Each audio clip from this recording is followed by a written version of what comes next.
Hola, ¿qué tal, mis queridos hermanos y amigos que me escuchan? Este es su segmento Reflexiones, como siempre, con la Biblia en la mano.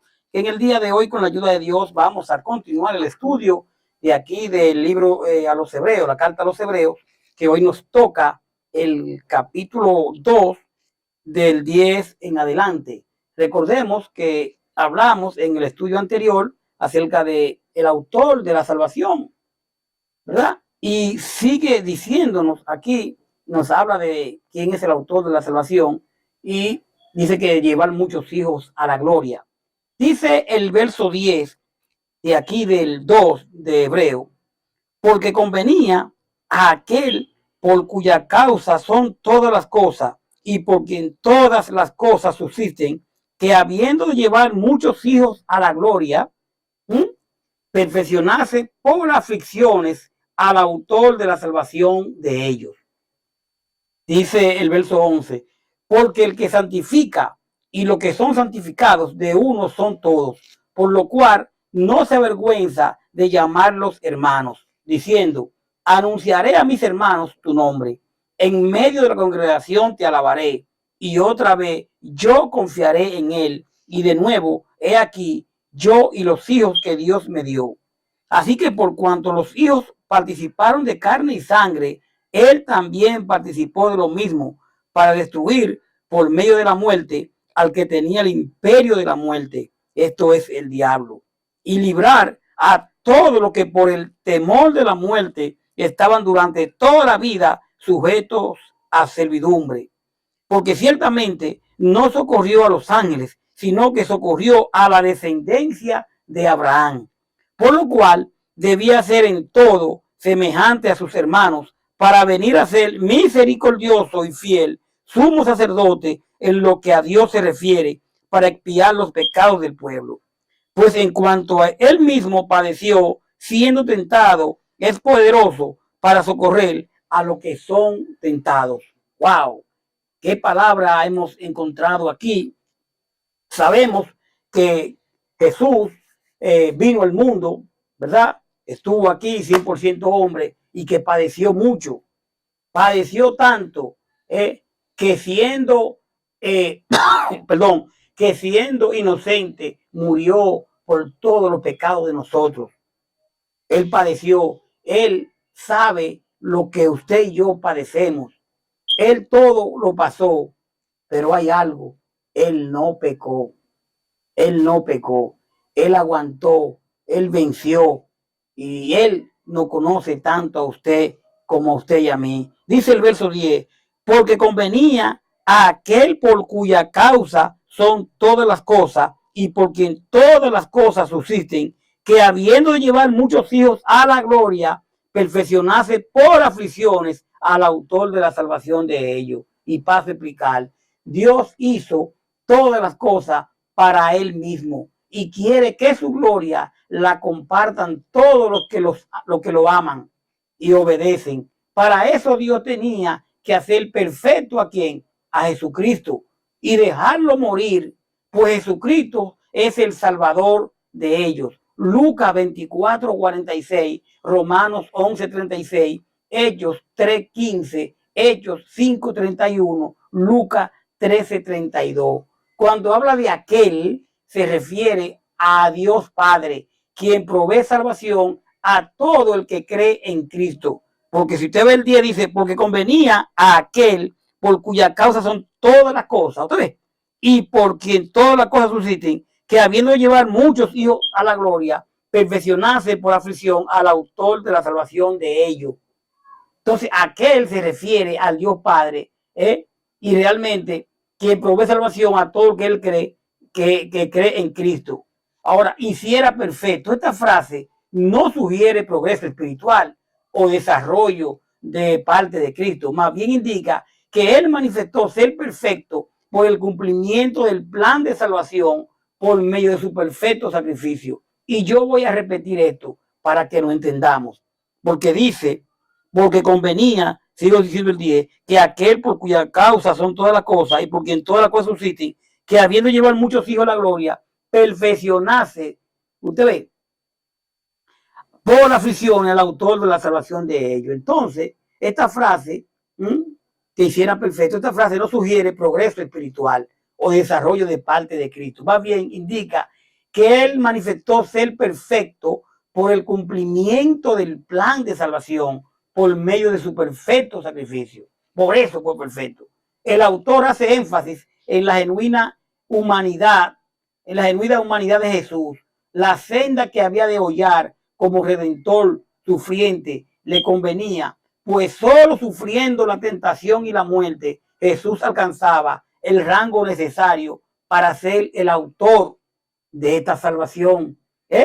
Entonces, el autor de la salvación o el líder que va adelante abriéndonos el camino de nuestra salvación. Hebreos 2, 14, 17.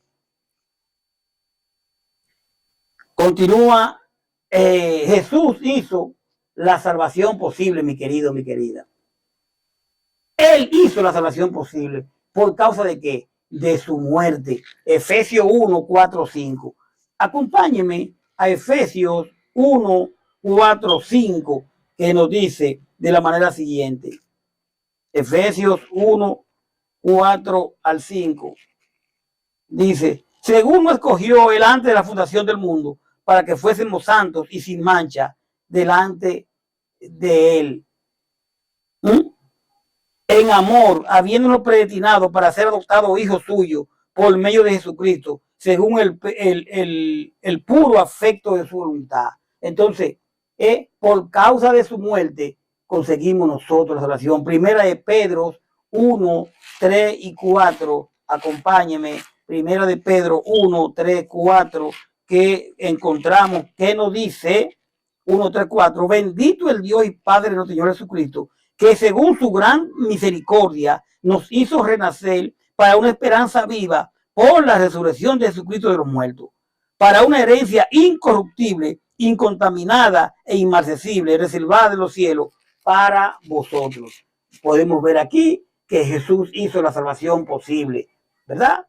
Por causa de su muerte. Dice el verso 11 de aquí, del 2, en lo que es Hebreo 2:11, dice, porque el que santifica y los que son santificados de uno son todos, por lo cual no se avergüenza de llamarlo hermano. Todo lo que aman y obedecen a Dios, mi querido, mi querida, son sus hijos. Yo repito, todo lo que aman y obedecen a Dios son sus hijos. Personas que dicen, todos somos hijos de Dios. No, todos somos hijos de Dios. Para ser hechos hijos de Dios, recordemos que la palabra dice, por cuanto todos pecaron, están destituidos de la gloria de Dios. A los suyos vino y los suyos no recibieron, pero a los que lo recibieron le dio potestad de ser hechos hijos de Dios. Entonces, para ser hijo de Dios, hay que recibir a Cristo como su Salvador, hay que bautizarse para el perdón de su pecado, hay que arrepentirse. Entonces diría usted, mi querido amigo, ¿y qué soy yo de Dios?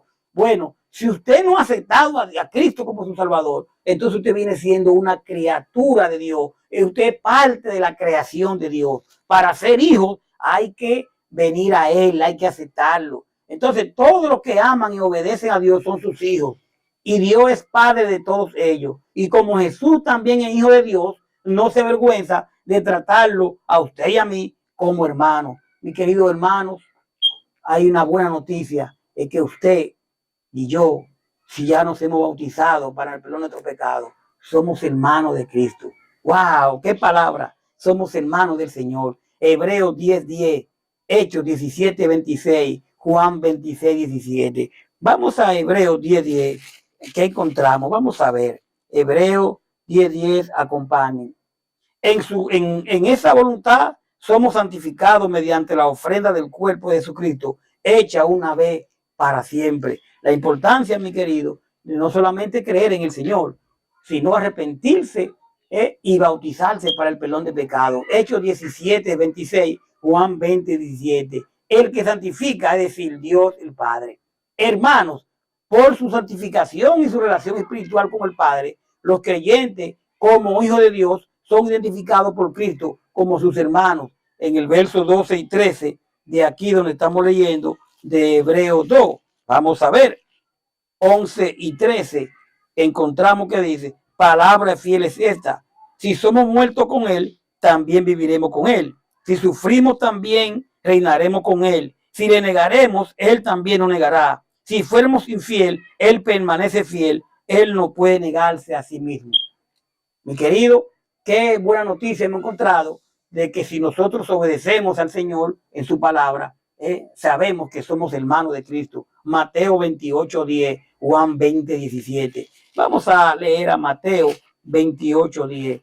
Tremenda escritura que estamos leyendo, estudiando en el día de hoy. Mateo 28:10, que encontramos de esta manera. Entonces Jesús le dijo, no temáis, y da las nuevas a mis hermanos para que vayan a Galilea y allí me verán. El Señor Cristo hablando con sus discípulos.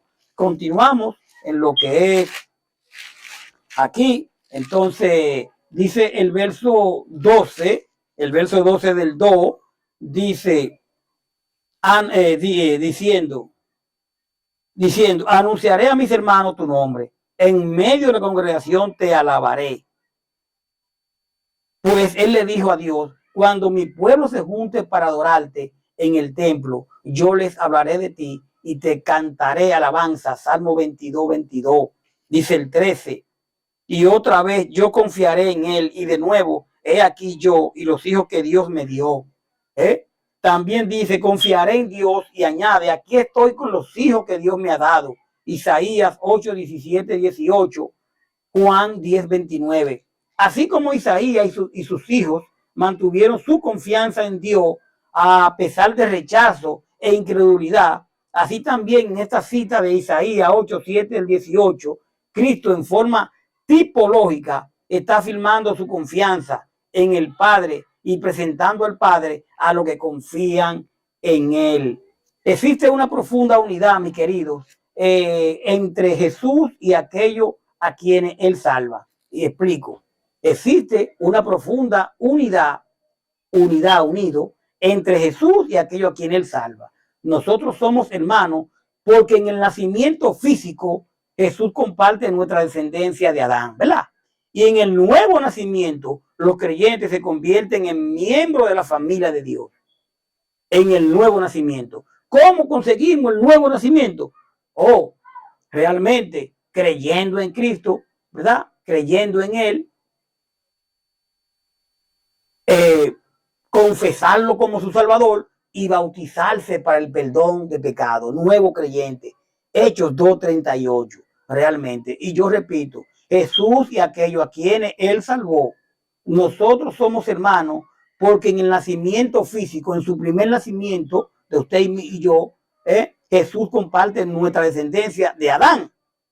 Y en el nuevo nacimiento, los creyentes se convierten en miembros de familia de Cristo. Recordemos a 2 Corintios 5:17, de modo que si alguno está en Cristo, nueva criatura es. Dice el verso 14, así que por cuanto los hijos participaron de carne y sangre, él también participó de lo mismo, para destruir por medio de la muerte al que tenía el imperio de la muerte, esto es el diablo. O sea, nosotros somos seres de carne y hueso. Por eso Jesús se hizo igual a nosotros, mi querido. Por eso él se hizo igual a nosotros. ¿Ahí para qué lo hizo? Solo así podía morir para vencer al diablo, que tenía poder para matar a hombres y mujeres. Mateo 16:17, Juan 1:14, Primera de Corintios 15:54-57, Primera de Juan 3:8. Vamos a leer la Primera de Corintios 15:54, mis queridos. Primera de Corintios 15:54-57. Y mire cómo encontramos en Primera de Corintios 15:54-57. Y cuando esto corruptible se haya vestido de incorrupción y esto mortal se haya vestido de inmortalidad, entonces se cumplirá la palabra que está escrita: olvidáis la muerte en victoria. ¿De dónde, oh muerte? ¿De dónde está, oh muerte, tu aguijón? ¿Dónde, oh sepulcro, tu victoria? Ya que el aguijón de la muerte es el pecado y el poder del pecado la ley. Mas gracias sean dadas a Dios, que nos da la victoria por medio de quién, de nuestro Señor Jesucristo. Así que, hermanos míos, amados, está firme y constante creciendo en la obra del Señor, siempre, sabiendo que vuestro trabajo en el Señor no es en vano. Mi querido, el Señor venció la muerte. Al Él vencerla, nosotros ya podemos a través de Él conseguir vida eterna. Pero tenemos, nunca se nos olvide, tenemos que obedecer su palabra. Entonces,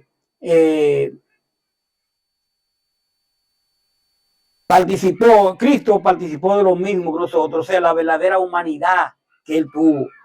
Dice aquí, anular la muerte expiatoria, o sea, expiar o pagar nuestro pecado.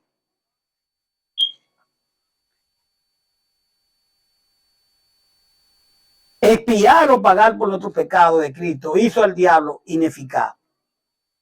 Al Cristo pagar por nuestro pecado, hizo al diablo ineficaz en sus artimañas contra los creyentes que han pasado de muerto a vida. Oiga lo que hizo el Señor por usted, por mí. Colosenses 1:13, Primera de Juan 3:14. Vamos a leer a Primera de Juan 3:14. Acompáñenme. Primera de Juan 3:14. Vamos a ver qué encontramos. Y dice, nosotros sabemos que hemos pasado de qué?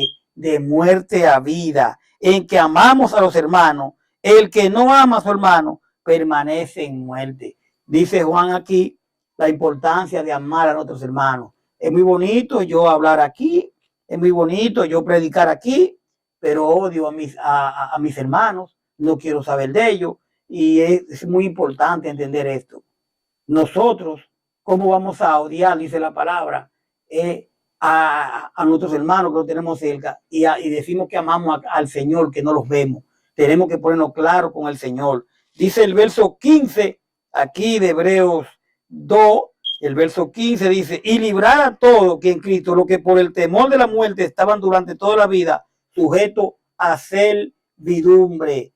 Con su muerte Jesús dio libertad a los que se pasaban la vida con miedo a la muerte. Romanos 8:15, segunda de Timoteo 1:17. La muerte, mi querido, mi querida, de Cristo hizo posible la liberación del dominio del pecado y del temor de la muerte para los que creen en Él. Aunque la muerte física permanece como realidad por la resurrección, los creyentes pueden enfrentar con valor, Primera de Corintios 15, 54, 57, que lo hemos leído, Cristo venció la muerte. El propósito último de la encarnación de Cristo era la destrucción del diablo y la liberación del temor de la muerte. La destrucción de Satanás no significa que esté aniquilado, sino que se anula su poder en las vidas de aquellos que se consagran a Cristo. Buena noticia, pero tenemos que estar consagrados a Cristo. Dice el 16 del 2 de Hebreo, porque ciertamente no socorrió a los ángeles, sino que socorrió a la descendencia de Abraham.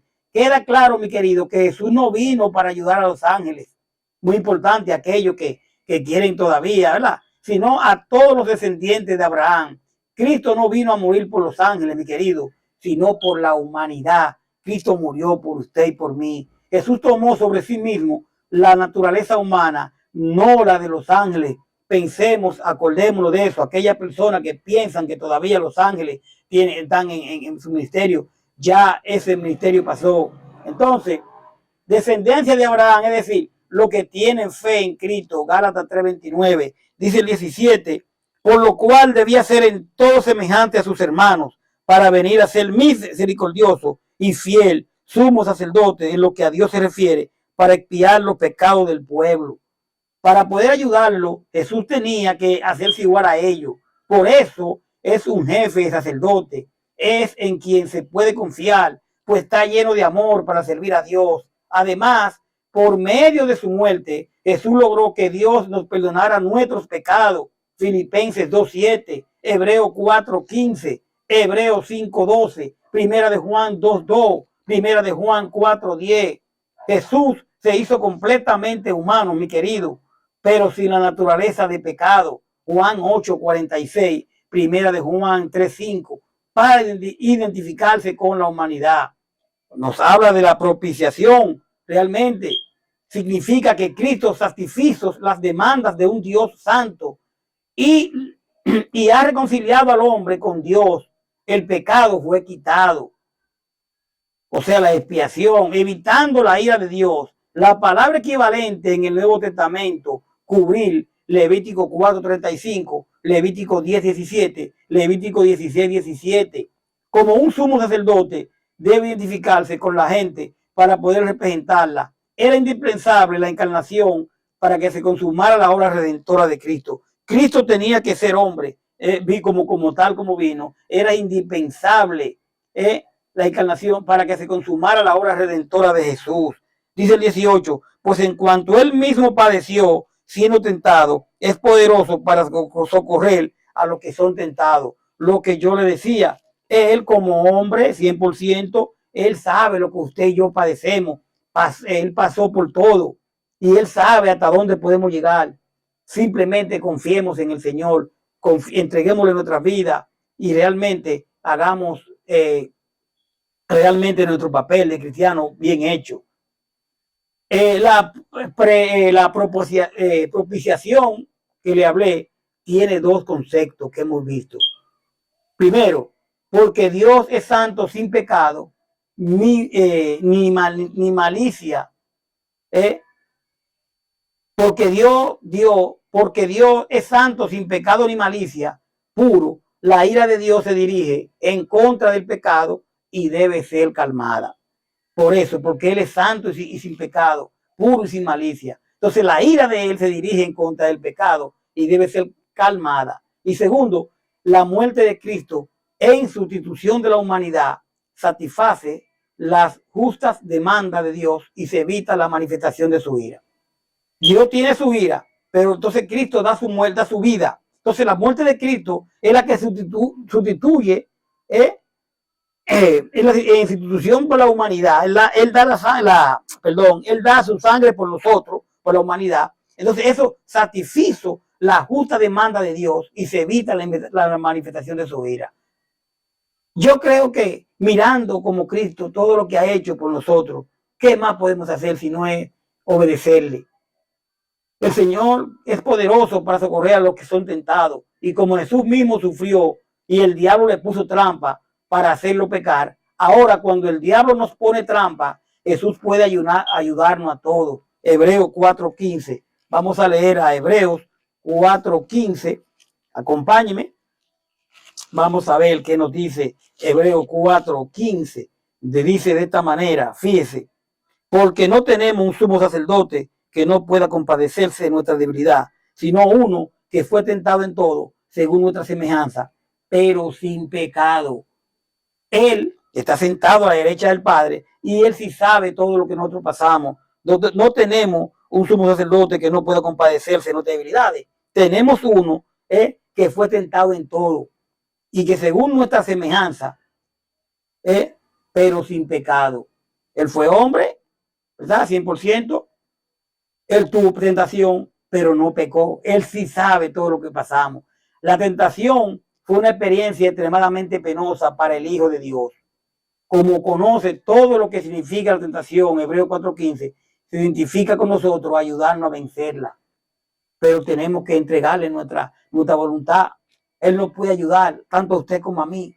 La fe, mi querido, ya terminando, acepta el relato bíblico sobre la vida de Jesús y lo que Él ha realizado por nosotros. También la fe nos acerca a Dios y hace que nos aferremos al Señor. Dios con tenacidad, firmeza, resistencia. El creyente acepta los beneficios del sacrificio de Jesús y entra en confianza en la presencia de Dios. La fe, mi querido, cree implícitamente en la Biblia, la considera la exposición viva de Dios y así se somete a su juicio. Por último, la fe es querer sufrir junto con Cristo, sabiendo que recibirá una buena recompensa. Mi querido, mi querida, vamos a dejarlo ahí por el día de hoy. Realmente pienso que este estudio nos ayuda mucho. Vamos ahora para venir con el capítulo 3, donde vamos a hablar del Hijo fue fiel y superior a Moisés. Aquellos que no entienden bien todavía la ley y la gracia, vamos a ver lo que es el Hijo fue fiel y superior a Moisés. Gracias por su sintonía. Le hemos dado todos los capítulos, versículos, hemos dado mucho hoy, pero usted tiene su Biblia y puede corroborar con él y buscarlo. Paz de Dios. Hasta la próxima. Sigamos con Jesús. Bye bye.